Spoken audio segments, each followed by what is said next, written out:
So when the sun is lower in the sky, you have a different angle of sunlight. The photons are passing through more molecules in the atmosphere, and versus when the sun is higher in the sky, it's a different angle. You're going to get a different wavelength, a different color of light, and these are giving different cues to your brain as you're absorbing the light through your eyes. So yes, it's not just how much sunlight you're getting, but also the timing of the sunlight that's very important. Mm-hmm. All right, twice a year, millions of people change their clocks. And for many people, it feels like a minor inconvenience. For others, it's a major inconvenience. For others, it makes no sense. I'm probably in that camp. And there's some people, though, who are kind of mad about this because it's getting dark earlier and they can't go do whatever because it's dark or whatever other excuse they use. But also, though, what if those time changes are doing something for more harm than we realize? And so today I'm joined by JP. He's the founder and president of Save Standard Time, which is a nonprofit organization advocating for permanent standard time. His organization brings together scientists, sleep experts, and citizens to push for policies that align our schedules with our biology. And then this is going to improve our sleep, our safety, and our public health. So without further ado, Jay, how are you doing today? Good morning. It's good to be here. Thanks for having me.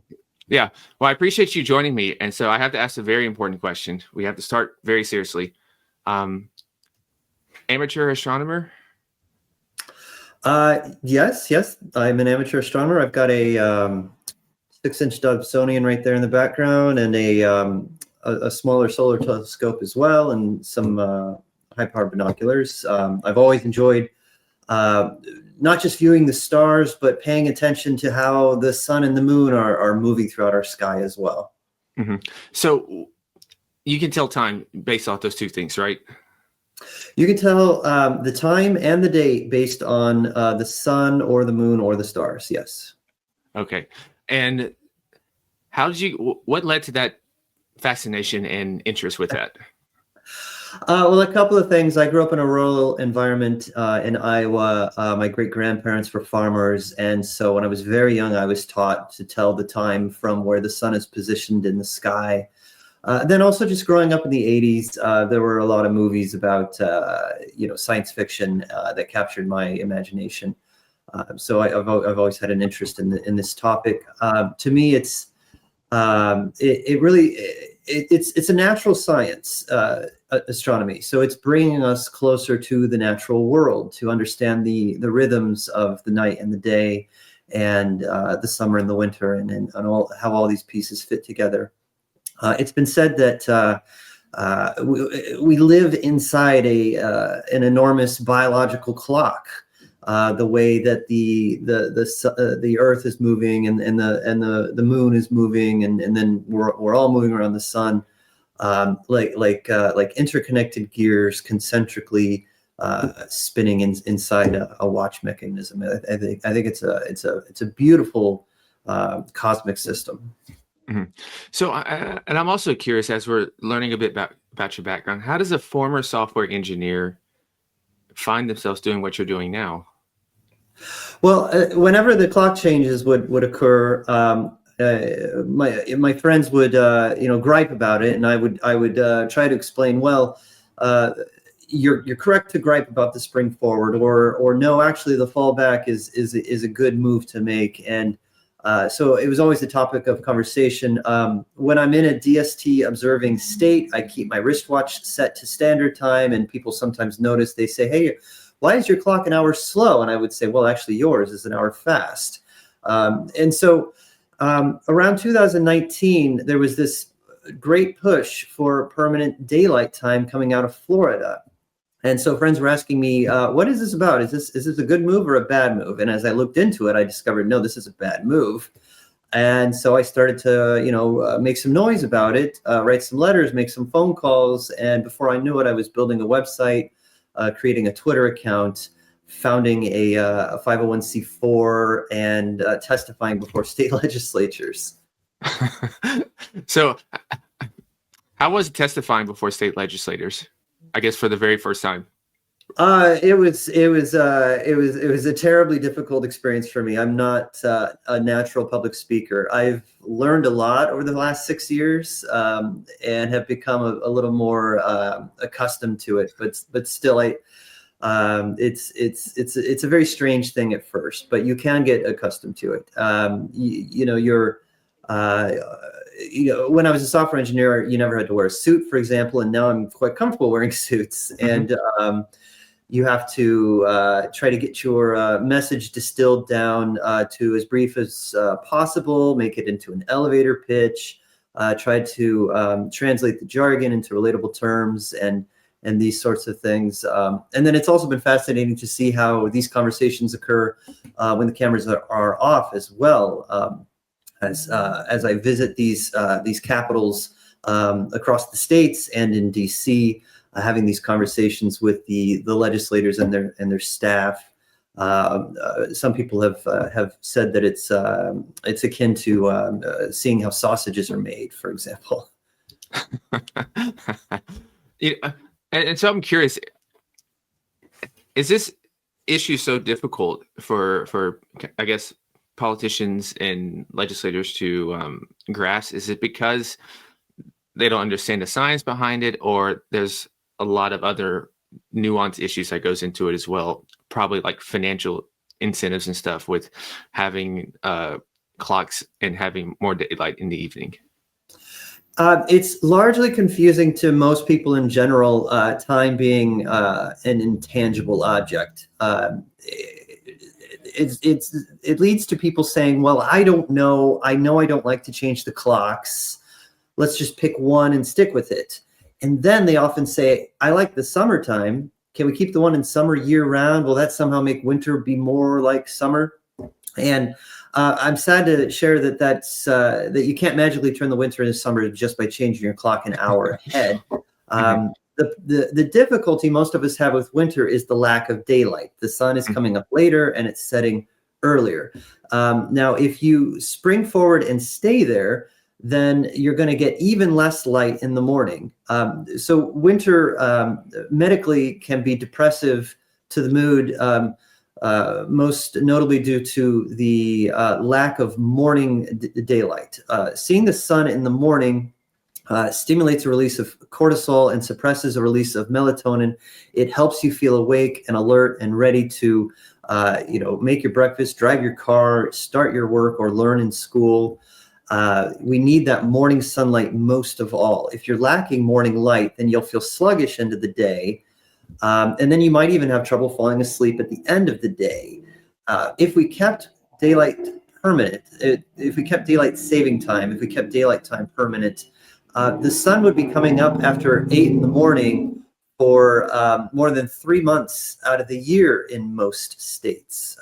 It would be delayed until 8:45 or later in most states. Now, most people are starting school or work at 8 o'clock or earlier. So that would be essentially a hidden government mandate to wake an hour early in the cold dark and start your day, start your work day, not just waking up in the dark, but going indoors before the sun has even risen.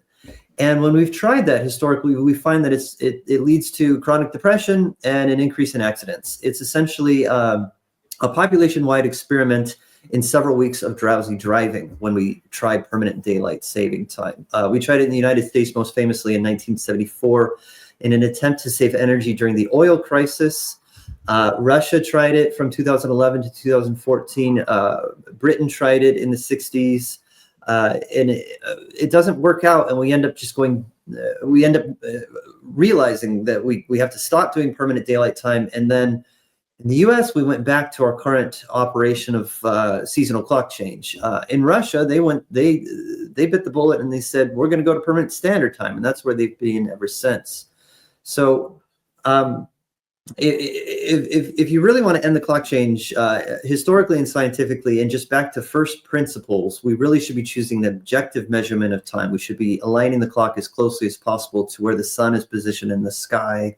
And then if individuals and businesses really do want to start their work day an hour earlier, which is what DST is forcing you to do, then let those businesses and individuals choose to do that as much as possible and practical, keeping to standard time. Hmm. Where? What's the origination of this time changes? Where did this come from? It started during World War One. And even before that, in the late 19th century, in 1883, we had the locomotive steam engine and we had the telegraph, and we were noticing that under solar time, where the sun is, where the clock is really aligned to perfectly to the sun, that's solar time, where 12 p.m. and high noon are perfectly aligned. That's what we were doing for centuries, but it means that every town, east to west, has a slightly different time, off by a few minutes. If the sun were overhead in Louisiana, it'd be 12 noon, say in New Orleans. But in Montgomery, Alabama, the sun was overhead just 15 minutes ago, so it would be 12:15 there. And over in Texas, the sun hasn't yet reached that far west, so it'd be maybe a quarter until 12 in Texas. So rather than have these three states on different clocks, they decided to standardize the time. They decided to draw meridians across the globe, separated by 1 hour offsets from the Royal Observatory in Greenwich, England. The 360 degrees divided by 24 hours comes to 15 degrees wide for each zone. So instead of Louisiana and Mississippi and Alabama and Texas all having different times, they just round them off to the same time. They standardize the solar time. So it will all be 12 o'clock when the sun is overhead the 90th degree of longitude, which happens to run through about New Orleans or St. Louis. So in 1883, we standardized solar time to the 24 standard time zones. And under that system, we are fudging things slightly. Your clock might be off from the sun by as much as 30 minutes, but that's still good enough. It's still pretty good. We're not telling outright lies about what time it is with standard time. It's the perfect balance between keeping things strictly ideal with solar time and trying to be practical with the increasingly globalized society that is required with high-speed communications and transportation. However, in the early 20th century, people started to get a little creative with the social engineering. They realized that, well, so in the winter, the sunrise can be as late as 8 o'clock in the morning, but in the summer, it can be as early as 4 o'clock in the morning.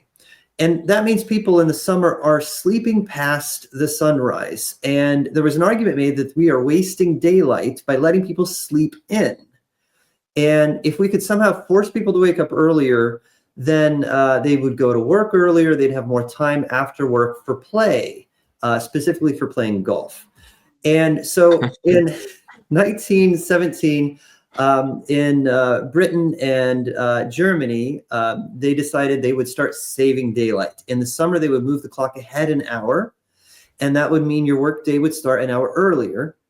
And the argument was made that then you'd get an extra hour of productivity out of the workforce, and hopefully they'd go to bed an hour earlier, which would save on the power bill. They would save coal and oil and electricity.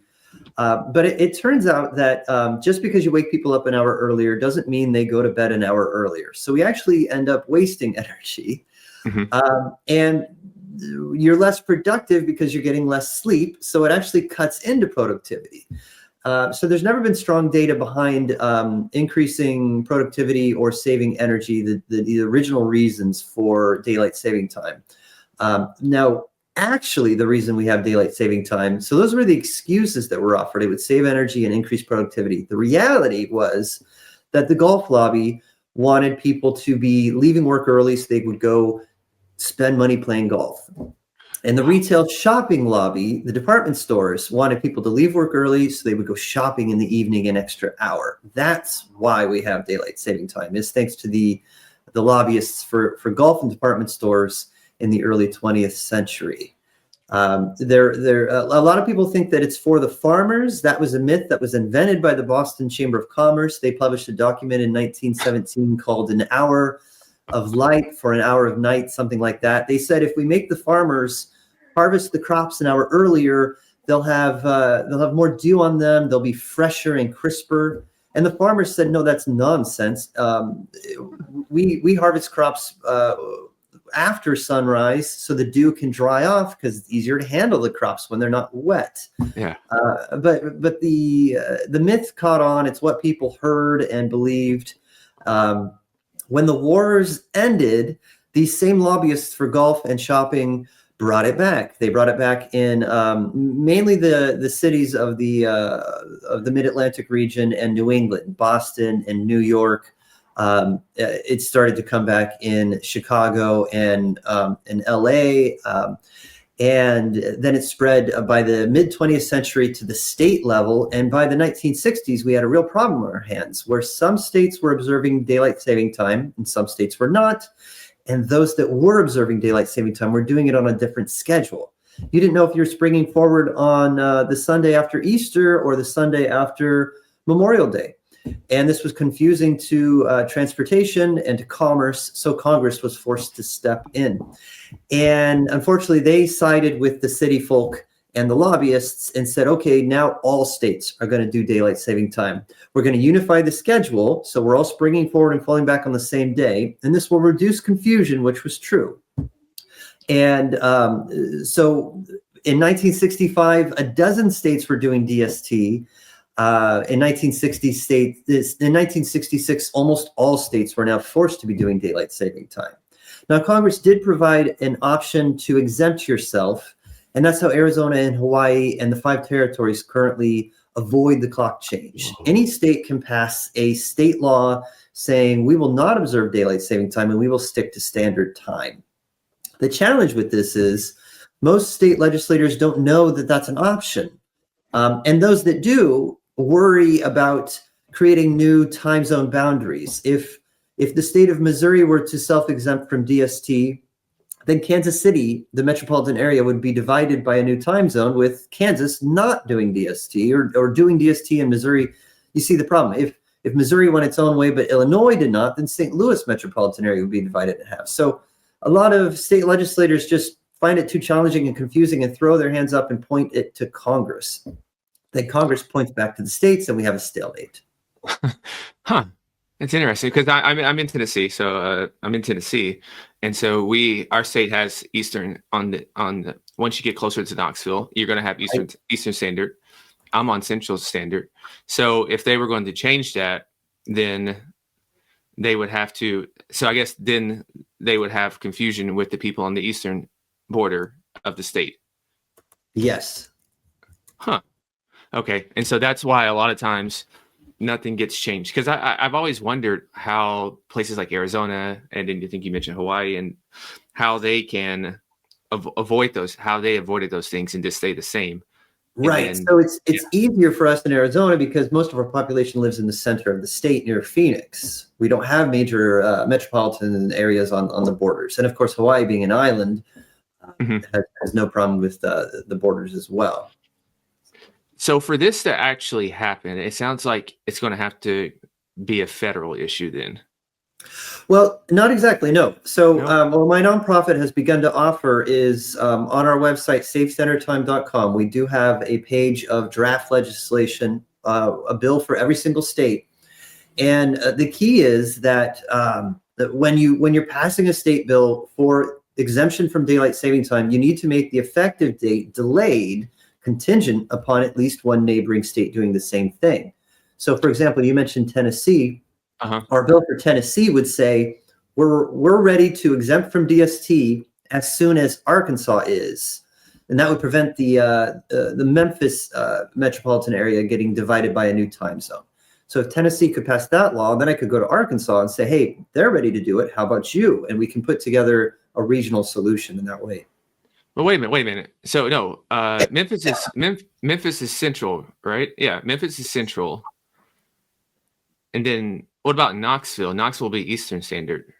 So, right. So Tennessee, we would also want a contingency based on North Carolina and Georgia for the eastern zones, because Chattanooga borders Georgia and Knoxville is very close to North Carolina. Okay. You could also exempt each zone independently. So the eastern time zone of Tennessee could lose DST, while the central zone could continue to be doing the flip-flopping of clocks. Oh, okay.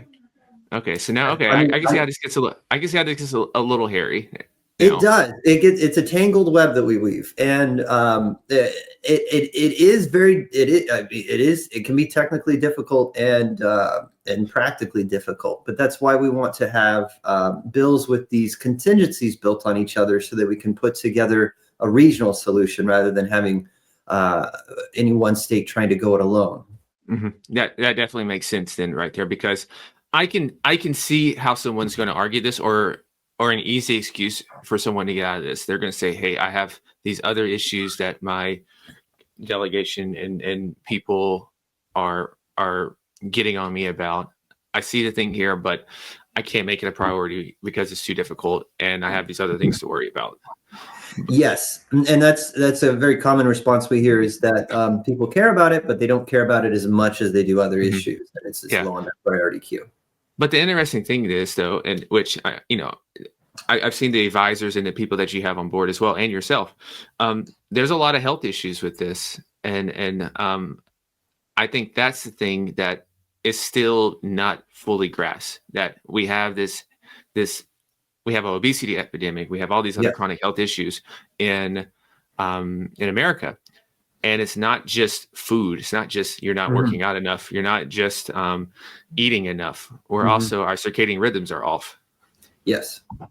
No, I often say that natural health is a three-legged stool, and you need a good diet, and you need exercise, and you need good sleep. Mhm. And so if one of those is missing, you're going to have a problem. Standard time is best for our sleep health because it aligns the day more closely to our circadian rhythms naturally.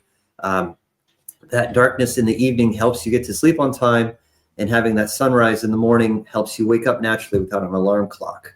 Mhm.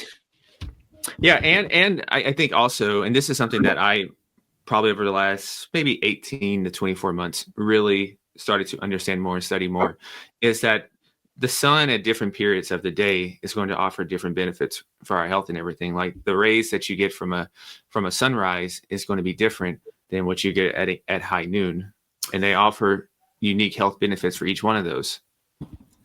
Yes. So when the sun is lower in the sky, you have a different angle of sunlight. The photons are passing through more molecules in the atmosphere, and versus when the sun is higher in the sky, it's a different angle. You're going to get a different wavelength, a different color of light, and these are giving different cues to your brain as you're absorbing the light through your eyes. So yes, it's not just how much sunlight you're getting, but also the timing of the sunlight that's very important.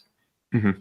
Yeah, and I think that's I know with the current administration, there's a health push and everything, and I really hope that this is not forgotten in terms of the benefits of circadian rhythms and really being aligned with nature, and that's Yes. to me that's the foundation, and then everything else builds from that. And you mentioned obesity. There was a study just about a month ago published in PNOS from Doctors Weed and Zeitzer. If I have the names right, I hope so.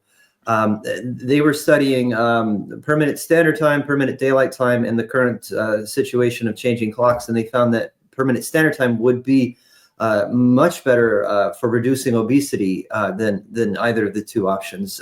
Also, much better for strokes. And this very much makes sense to me. When we're on standard time, you're getting more light in the morning. You're getting a better balance of light throughout the day, and that just benefits your circadian rhythm. When you have a good circadian rhythm, you're making better decisions, for one.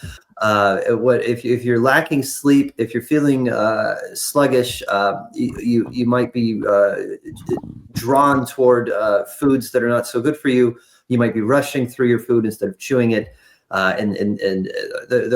there's all sorts of reasons why this having a better alignment of your circadian rhythm can benefit your diet and the manifestation of that through maintaining a healthy weight. Yeah, I also imagine this is better for school kids as well, especially Oh, much teenagers. better. Yes, yes. And school children are very susceptible to disruptions in circadian rhythms, and also adolescents tend to have a later chronotype, tend to be more of an evening type, a night owl, and when you're of that sort, you don't want to be awakened earlier in the morning in the dark, which is what daylight saving time makes us do. You want to be sleeping, have a little bit more time for sleep in the morning, which is what standard time provides. So, yeah, permanent standard time is much better for your performance in the workplace and school, especially for your children. And then also a key component that most people readily understand is that if you're putting kids, sending them to school in the dark with daylight saving time, that increases their risk of falling victim to traffic accidents. People are always sending me links to news headlines. We just had one a couple of weeks ago in Florida where a child was tragically struck on her way to school in the morning. And it was something like it was 7:30 in the morning Eastern Daylight Time, and the sun had not risen yet. And if she was on standard time, the sun would have already come up. There would have been more visibility on the road, and the driver and the victim likely would have gotten an extra hour of sleep in the morning, and those two factors could have prevented this death. When we tried permanent DST in the past, we find that it does increase these morning car accidents, and there seem to be more children on the road in the mornings than in the evenings. Yeah, and I think I saw this stat, and hopefully I'm getting it correct. I think I wrote about it, but I probably forgot. I think it's the day after transitioning from standard time to daylight saving time. The spring forward, yes. Yeah, the spring forward, there's a significant spike in like heart attacks and traffic accidents. Yes. It's incredibly. I think I've seen it's 20% or something like that. It's a large number. So yeah, it's very apparent. Yeah, because I think people are consistent. People are then getting even more in a sleep deficit by doing this. Right. So when we spring the clock forward, you have an acute reaction, a sharp and short-term reaction, a spike in these problems. And when we have the permanent daylight time, when we're keeping it, then we have a chronic or an ongoing problem. So there's two factors in this, and most people only pay attention to the acute harm and don't realize that there's also a chronic harm. I don't know. I was just thinking that. This just randomly came to me that from do you think a big part of the resistance and maybe less attention given to this issue here is due to maybe perhaps how detached have we become from nature in general? Oh yes, very much so. I'm the type of person who has a general sense of which direction is north and south. And I'm surprised that I meet many people who don't feel that. They don't have a concept of where the cardinal directions are. And similarly, I always have a general sense of what time of day it is, which you can tell from the color of the sunlight and the length and direction of shadows. And a lot of people just don't even notice these details. Oh, huh.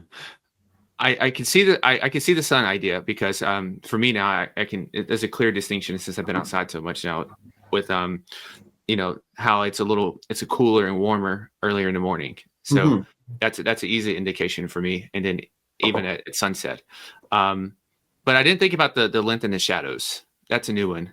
I didn't know that. Oh yeah. And it can also be a clue to what time of year it is as well. If you'll notice in the summer, the shadows are much shorter. And in the winter, the shadows are going to be longer because when the Earth is tilted away from the sun, that puts the sun at a lower position in the sky throughout the entire day.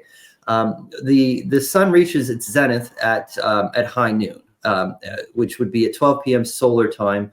And if you're on standard time, hopefully within a half hour of 12 o'clock, the sun is going to be at its zenith being its highest and most southerly point in the sky. Now, in the winter, when the Earth is tilted away from the sun, that means even though the sun is reaching its highest point in the sky, it's not very high compared to when it's the summertime and we're tilted toward the sun. Then when the sun reaches its zenith at midday, it's higher up in the sky than it was at the same time of day in the winter. And so when it's higher, you're going to have a shorter shadow on the ground. You're going to have a brighter and bluer quality of light. And in the winter, you're going to have a longer shadow, and you're going to have a softer and warmer hue of light. So it's constantly changing every day of the year. It's just it's a beautiful ebb and flow of nature. Mm-hmm. Yeah, and so I'm thinking that also that it's not just time zones that's being affected here. It almost feels a little bit like I could sense like a cultural alignment or something that's just kind of being lost as well when we're not with these ebbs and flows of nature and changing these time zones or changing the clocks that goes against us. And so I think there's an element of culture that gets lost in that as well, if that makes sense. Well, I mean, some people I see will complain. They say, "Oh, it's so dark so early in the winter," and I say, "Well, I mean, it's winter. This is the time of year when you will be going indoors and lighting a fire and enjoying a cup of tea and singing Christmas carols and those sorts of things. And in the summertime, the sun is out later, and that's when you go outside and have your barbecue and your parties." And so, I mean, if winter were not short, if the days in winter were not short, you wouldn't appreciate the length of days in the summer quite so much. It's all part of this. Mm-hmm. Yeah, and winter is a time for more rest. Your body's designed to get more rest during this time of the year because it's darker and it's signaling for you to rest more, and even your dietary patterns, for the most part, is supposed to change in the winter and summer. Now, I'm guilty of not doing that, but before we had the convenience of being able to have food shipped to us from wherever, if you lived in certain places, you're not getting this type of food during the right. winter time. And I mean, it's more healthful to be eating seasonally, right? So if you're eating, your summer peaches fresh in the winter that are shipped in from somewhere in South America, that could be a little odd on the digestive tract. Eating strawberries in the winter, it doesn't quite make as much sense. In the winter, you want to be eating more of your pears and your apples and your squashes and these things. So it all is an interconnected system of diet and sleep and activity. Most animals are hibernating or going into some sort of relaxation or lower period of activity in the winter as well. And if we try to rip ourselves out of this natural system, we may suffer consequences for it. Here's I guess there's two parts. What role do you think businesses and organizations can play in supporting healthier time policies? And do you think they even have the gravitas or even much weight to even have a voice in this? Well, the lawmakers, they often want to hear what the business community thinks. And so I would ask anyone who has the ability to ask your business or your organization to endorse permanent standard time policy, to put out a public statement. The Indiana Chamber of Commerce just a few months ago put on the record that they would prefer permanent standard time if we were going to lock down the clocks. And I was thrilled to see that because most business people immediately think that they'd rather keep the summertime clock. But the Indiana Chamber of Commerce was noting that if they kept permanent daylight time, the sunrise would be delayed past 9 o'clock in the morning, and that's not good for morning businesses. It's not good for the productivity of workers overall in all sectors, but most especially those who have to work in the morning, those who have to work outdoors, farmers, construction workers. They're working outdoors. They want that morning light when it's cooler outside, rather than trying to work in the evening when it's hotter outside. But I mean, even just construction generally wants to get as much work done as possible before the rush hour begins. You need to be, if you have a snowplow, you need to do that service before the rush hour begins. So yes, business leaders, nonprofit organizations, we would love to see more public endorsements of permanent standard time policy. Also, I mean, if you're just a small business, you could be adopting seasonal hours. I see this a lot in Arizona, that during the summertime, businesses will open an hour earlier and close an hour earlier.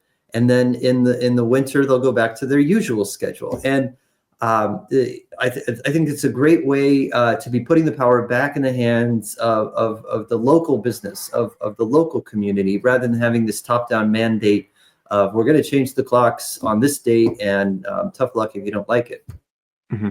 Now, I'm curious, is the Sunshine Protection Act, has that been removed yet, or is that still up in the air? Oh, I wish. Okay. So the Sunshine Protection Act in Congress was introduced in 2018, and it failed. And then it was reintroduced again, and it failed. And it was reintroduced again, and it failed. So they keep Congress operates on a 2-year biennial session. So the current biennium is the 2025-2026 cycle. And so there is a current new Sunshine Protection Act, which would mandate permanent daylight saving time nationwide. And we don't want that. It was brought up for hearing earlier this year in April. There were mixed results out of that. We had advocates for health and safety saying that there should be permanent standard time. And then we had advocates for the golf associations saying they'd rather have permanent daylight time. I don't really understand why we're putting golf and health and safety on equal footing, but that's not my decision. There was a vote that followed later that same month, and it was kind of there was no clear consensus out of that. And then the bill was sort of left on the table from there. So it is technically still alive and viable, but it is stalled in committee. We want to leave it stalled in committee, or we want to defeat it. Now, just a week or two ago, the authors of the bill tried to bypass the committee and bring it to the floor to request a voice consent. And thankfully, Senator Tom Cotton from Arkansas stood up and stopped that move, citing, again, the danger of an 8:30 sunrise would pose to the safety of school children and commuters and those who have to work outdoors in the morning. So the daylight time proponents in Congress, they're still reaching and trying all the tricks that they can pull.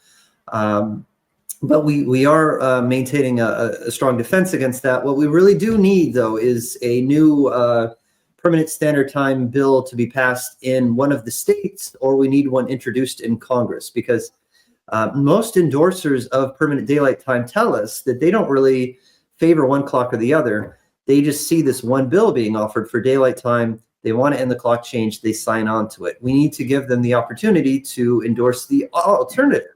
We need to have a bill for permanent standard time that they can sign on to in addition or instead. So, but then a challenge in Congress is they say, well, we need guidance from the states. We want to see a state pass a bill that favors standard time. So it really is an issue that we need to tackle both at the state level and at the federal level simultaneously.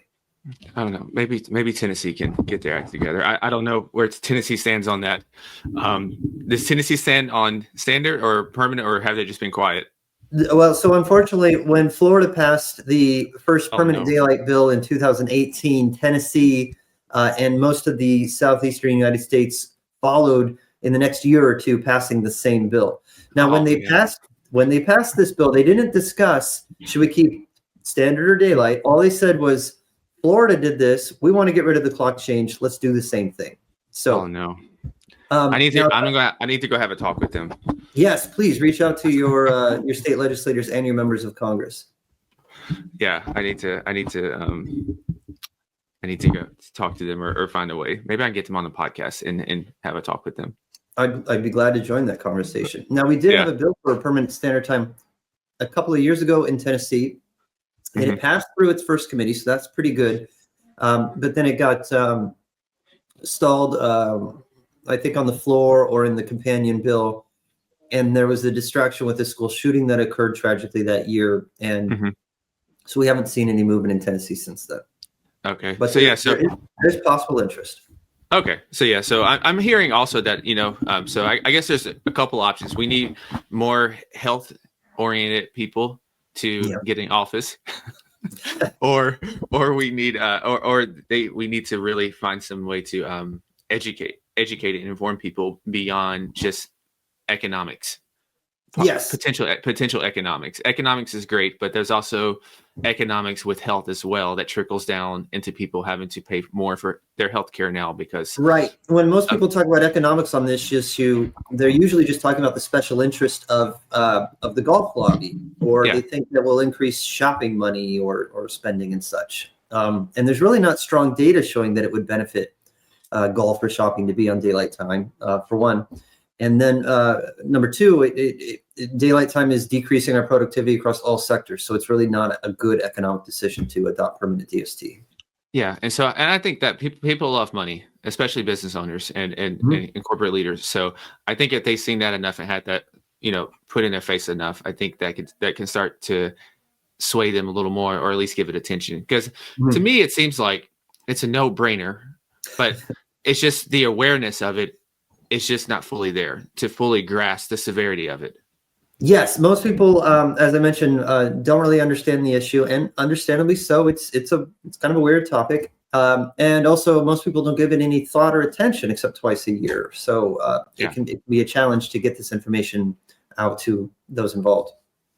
Yeah, because you can, writing, you can see things like on like Google Trends and stuff, and you always see certain topics that are going to have a huge spike at certain times of the year, and then it just goes back to being flatline. Yeah. So I'm curious, how has it been? Just these are, as we get ready to wrap this up. So this is kind of a rapid fire question. You had to pretty much transform and reinvent yourself. It sounds like, from being a software engineer to now getting out in public more, speaking more. You're always in a sharp suit. I had to make sure I dressed up a little bit for the conversation because I knew you were going to be in your suit as well. And so how has that been leading this nonprofit in this movement?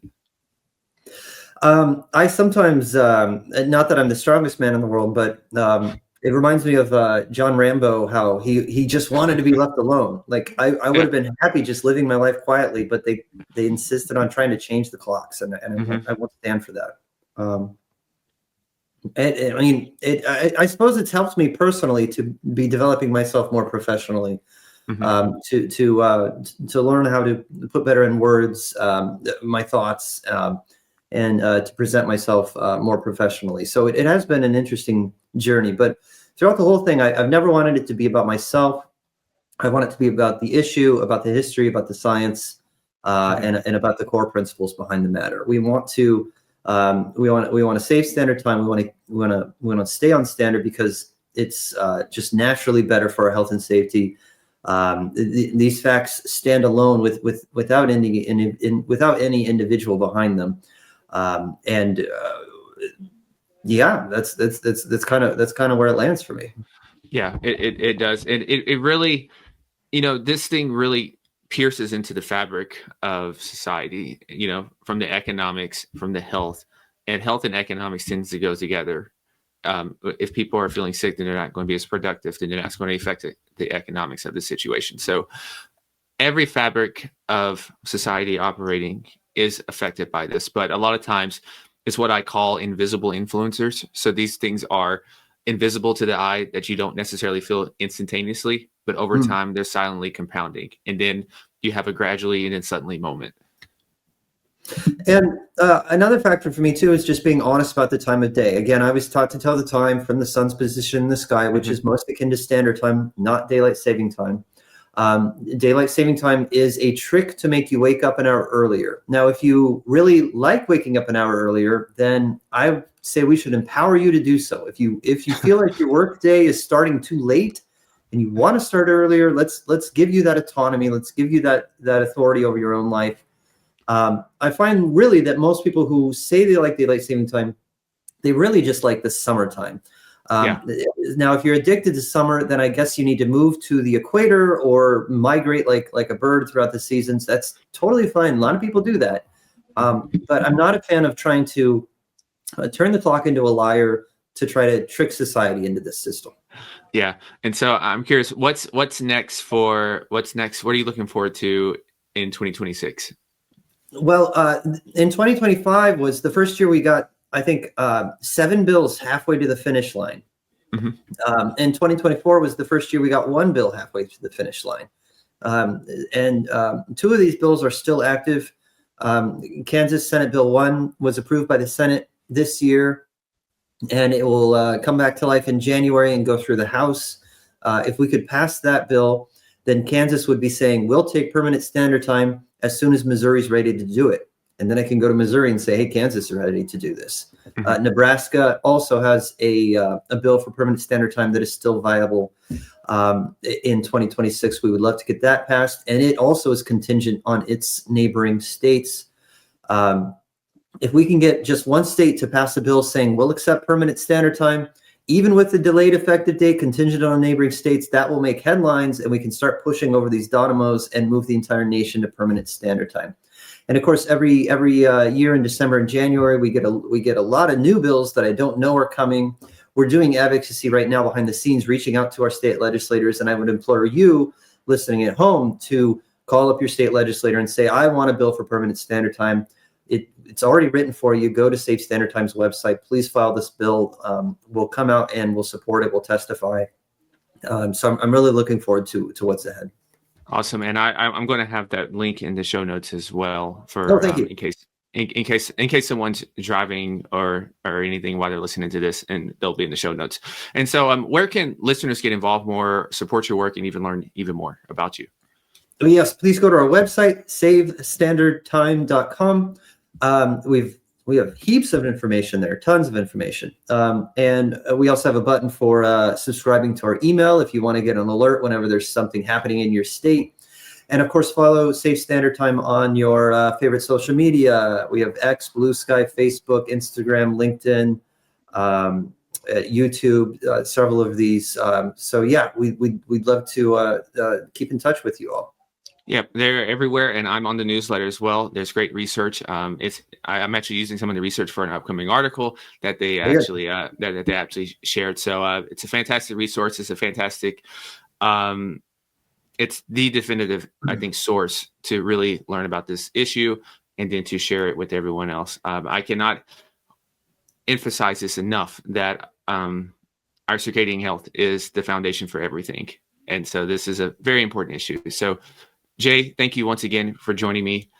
And listeners out there, stay awesome, be limitless. And as always, optimize today so you can lead tomorrow. Peace.